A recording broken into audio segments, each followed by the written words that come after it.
कर्ण आता घरात एकटा नव्हता. त्याच्या आयुष्यात एका छोट्याशा पाहुण्याचं आगमन झालं होतं. हा लहान बाहू पुढे कर्णाचा सर्वात जवळचा मित्र बनणार होता.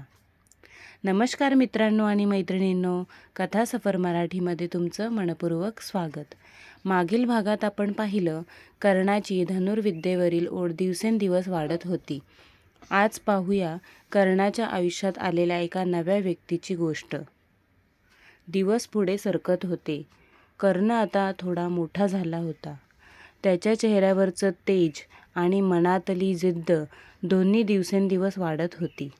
अशातच अधिरथ आणि राधाच्या आयुष्यात आणखी एक आनंदाची बातमी आली.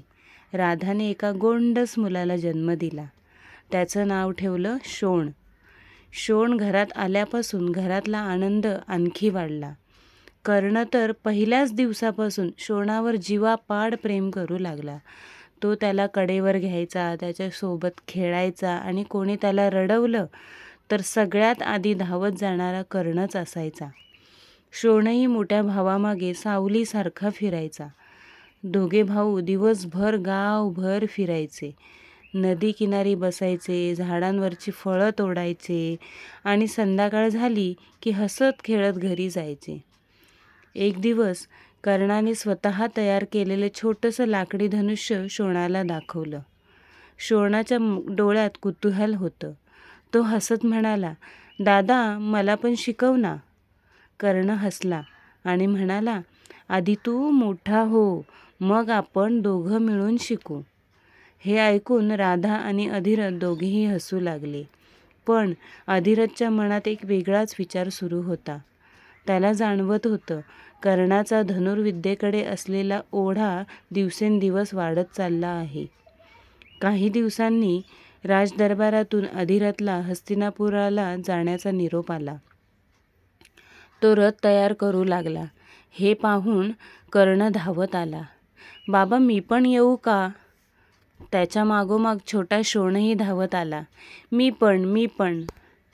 दोन्ही भावांकडे पाहून अधिरथ आणि राधा हसू लागले. राधा म्हणाली, "घेऊन जा दोघांनाही, जग बघू दे त्यांना." अधिरथने प्रेमाने दोघांनाही रथात बसवलं. त्यांना माहीत नव्हतं, हा साधा प्रवास नव्हता.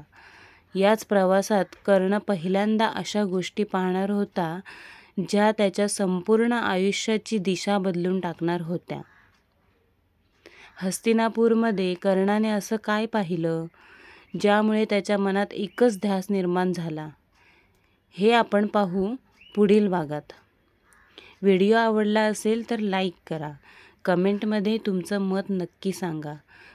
तुम्हाला कर्ण आणि शोणाची जोडी कशी वाटली? कथा सफर मराठी चॅनलला सबस्क्राईब करा. मी पुन्हा भेटेन कर्णाच्या जीवनातील आणखी एका अविस्मरणीय प्रसंगासह. तोपर्यंत नमस्कार.